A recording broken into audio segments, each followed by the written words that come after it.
नमस्कार जय हिंद दोस्तों, स्वागत है एक बार फिर से आपका अपने YouTube चैनल स्टडी नीड्स पर। दोस्तों, जैसा कि आप जानते हैं कि शिक्षक साथियों के लिए 30 सितंबर से ऑनलाइन ट्रांसफर की सुविधा दिए जाने की बात कही गई थी और मैं आपको बता दूं कि एजुकेशन पोर्टल में आपके स्थानांतरण के लिए ट्रांसफर का विकल्प दे दिया गया है। दोस्तों, आप किस प्रकार से अप्लाई कर पाएंगे, इसके लिए हम यह वीडियो स्पेशल रूप से आपके लिए लेके आए हैं, इसलिए निवेदन के साथ कि वीडियो में अंत तक जरूर बने रहें।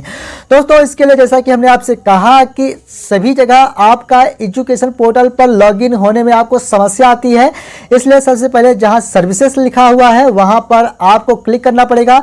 यहां पर जैसे ही क्लिक करेंगे तो आपके सामने अगला इंटरफेस ओपन हो जाएगा। दोस्तों, कुछ इसी प्रकार से आप देख पा रहे होंगे और लॉगिन का ऑप्शन जैसा कि आप देख पा रहे होंगे इसी प्रकार से देखने को मिलेगा। चलिए हम फिलहाल यहां पर लॉगिन हो जाते हैं। दोस्तों, यहां पर मैं फिलहाल लॉगिन हो चुका हूं जैसा कि आप देख पा रहे होंगे।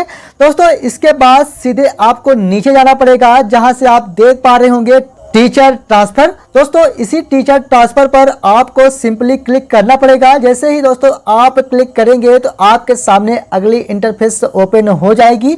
दोस्तों, चलिए मैं आपको दिखा देता हूं कि आप किस प्रकार से ट्रांसफर के लिए अप्लाई कर पाएंगे। दोस्तों, यहां पर आप देख सकते हैं कि ट्रांसफर एप्लीकेशन का जो ऑप्शन है वह ओपन हो चुका है। दोस्तों, यहां पर जैसे ही हम क्लिक करेंगे कुछ इस प्रकार से, तो यहां पर आप देख सकते हैं कि आपके सामने कुछ ऑप्शन दिए गए हैं, जैसे registration application, register choices, print draft application के साथ लॉग एप्लीकेशन और प्रिंट एप्लीकेशन। यहां पर कुछ इसी प्रकार से 5 स्टेप के साथ आपको स्थानांतरण के लिए दिया गया है। दोस्तों, सबसे पहले मैं आपको बता दूं कि यहाँ पर रजिस्टर एप्लीकेशन में जाकर आपको अपने स्थानांतरण के लिए रजिस्टर करना पड़ेगा। इसके बाद चॉइस भी लिंक करनी पड़ेगी, यानी आपको किन स्कूलों में स्थानांतरण लेना है वहां पर आप चॉइस करेंगे और साथ ही में अधिकतम आप 20 स्कूलों तक यहां पर चॉइस फिलिंग करने का आपको मौका दिया जाएगा। इसके साथ प्रिंट करके आप उसे देखेंगे कि क्या आपके द्वारा फिल किए गए एप्लीकेशन फॉर्म पूरी तरह से सही है, उस पर किसी प्रकार की त्रुटि तो नहीं है। और जब इस प्रकार की चीजें आप देख लेंगे तो इसके बाद आप स्वप्रमाणित करते हुए उसे अपलोड करना पड़ेगा। इसके वजह से यहाँ पर पहले आपको प्रिंट ड्राफ्ट एप्लीकेशन यानी प्रिंट करने के लिए दिया जा रहा है। इसके बाद आवेदन को लॉक करना पड़ेगा और आवेदन को लॉक करने के बाद आप उस पर किसी प्रकार का संशोधन नहीं कर पाएंगे। इसलिए निवेदन के साथ कि आप पूरी जानकारी एक बार अच्छे से चेक कर लेने के बाद ही एप्लीकेशन को लॉक करें, क्योंकि इसके बाद किसी प्रकार का संशोधन नहीं हो पाएगा। जो भी आप त्रुटि कर देंगे तो उसे फिर आप संशोधित नहीं कर पाएंगे, इसलिए आपको इस पर ध्यान देना पड़ेगा। इसके बाद अंततः प्रिंट एप्लीकेशन के ऑप्शन को यहाँ पर चूज करना पड़ेगा। दोस्तों, सबसे पहले मैं आपको बता दूं कि रजिस्टर एप्लीकेशन पर क्लिक करना पड़ेगा। अगर आप स्थानांतरण के लिए लेना चाह रहे हैं तो मैं आपको बता दूं किस प्रकार से करेंगे। तो इसके लिए आपको रजिस्टर एप्लीकेशन पर क्लिक करना पड़ेगा। जैसे ही आप यहां पर क्लिक करेंगे तो आपके सामने एक अगला इंटरफेस देखने को मिलेगा कुछ इसी प्रकार से। दोस्तों, यहां पर आप देख सकते हैं कि अगला इंटरफेस ओपन हो चुका है। इस प्रकार से यहां पर कुछ चीजें यहां पर पहले ही बताई जा चुकी हैं, जिसके बारे में यहां पर आपको जानना आवश्यक है। इस पर बताया गया है कि प्रदर्शित होने वाली रिक्तियों में परिवर्तन होना बिल्कुल संभावित है, इसलिए यह फिक्स वैकेंसी नहीं है।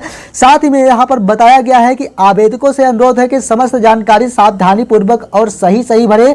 आवेदकों से अनुरोध कि वे विभाग द्वारा जारी स्थानांतरण नीति के प्रावधानों के अनुसार यह ऑनलाइन आवेदन पर दर्ज करें, यानी जो आपको स्थानांतरण नीति दिया जा चुका है उसे पहले पूरी तरह से अच्छे से पढ़ ले, इसके बाद ही आप स्थानांतरण के लिए एप्लीकेशन अप्लाई करें। कहने का तात्पर्य है कि पहले ही हम आपको वीडियो दे चुके हैं और उसे आप अच्छी तरह से देख ले कि आपको कितने साल गांवों में काम करना पड़ेगा। इसके बाद ही आपको स्थानांतरण का मौका दिया जाएगा, जिसका लिंक हम डिस्क्रिप्शन बॉक्स पर दे देंगे, जहां से आप उस वीडियो को आसानी से देख सकते हैं। इसके साथ यहाँ पर आप देख सकते हैं कि आवेदन पत्र भरने के बाद ड्राफ्ट आवेदन या घोषणा पत्र प्रिंट कर उस पर हस्ताक्षर कर पीडीएफ के रूप में अपलोड करने के उपरांत ही आवेदन स्वीकार किया जाएगा। यानी जैसा कि हमने आपसे कहा कि आपको प्रिंट निकालने के बाद उसके स्व घोषणा देना पड़ेगा कि आपके द्वारा पूरी तरह से जानकारी सही दी गई है। दोस्तों, यहाँ पर फिलहाल आप देख सकते हैं कि व्यक्तिगत जानकारी जो भी आपका यूनिक कोड है उससे संबंधित सभी डिटेल यहाँ पर आ चुका है। इस प्रकार से आप देख पा रहे होंगे। इसके बाद दोस्तों यहाँ पर आपको जाकर यहाँ पर आप देख पा रहे होंगे कि नियुक्ति का दिनांक जो है आप इसे बदल नहीं सकते, लेकिन अगर आप विकलांग हैं तो यहाँ पर विकलांगता के लिए हाँ या नहीं पर क्लिक करना पड़ेगा। क्या आवेदक की नियुक्ति निःशक्त कोटे के अंतर्गत हुई है, इस पर आपकी जैसे भी कैटेगरी हो हाँ नहीं पर आप क्लिक कर सकते हैं। इसके साथ गंभीर रोगग्रस्त होने की स्थिति है या नहीं, इसके लिए भी यहाँ पर आपको जानकारी देनी पड़ेगी। कोविड-19 जनित यहाँ पर स्थिति के कारण पदस्थापना हुई है क्या, इस तरह की जानकारी भी यहाँ पर आपको देनी होगी। क्या कोई पुरस्कार प्राप्त आज दिनांक तक हुआ है आपको, या फिर वैवाहिक स्थिति क्या है आपकी हुई है या नहीं, इसको देना पड़ेगा इस पर। और इसके बाद अंततः आपको रजिस्टर्ड डिटेल पर क्लिक करना पड़ेगा। दोस्तों जैसे ही रजिस्टर्ड डिटेल पर क्लिक करेंगे तो आपका रजिस्ट्रेशन सफलतापूर्वक हो जाएगा। इसके बाद दोस्तों आपको मैं बता दूं कि क्या करना पड़ेगा। तो इसके बाद सीधे आपको फिर से ऊपर जाकर ट्रांसफर एप्लीकेशन पर क्लिक करना पड़ेगा। जैसे ही क्लिक करेंगे तो आपके सामने कुछ इस प्रकार से विंडो ओपन हो जाएगी। इसके बाद रजिस्टर्ड चॉइस यानी जहां पर भी आपको स्थानांतरण लेना है, जिन स्कूलों में आप जाना चाह रहे हैं वहां के लिए यहाँ पर आपको क्लिक करना पड़ेगा।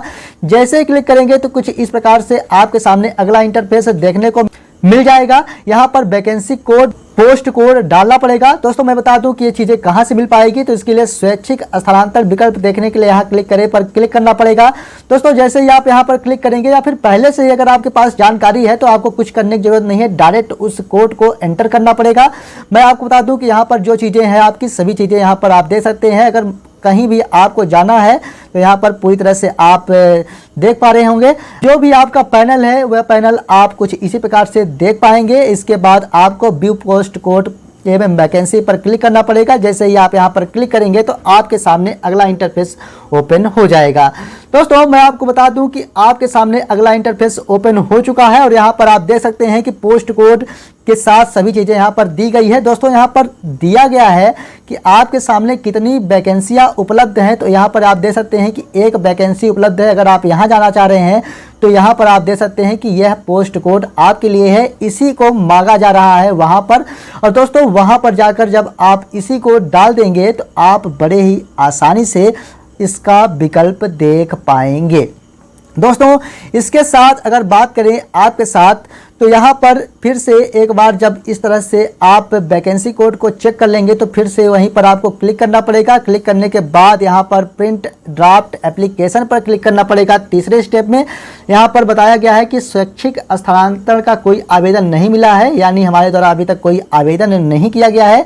इस तरह से इस प्रकार की चीज़ें देखने को मिल रही है।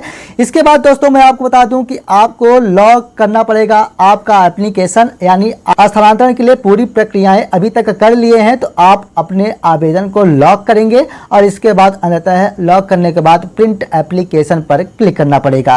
उम्मीद करता हूं कि आप पूरी तरह से इस वीडियो से संतुष्ट हुए होंगे।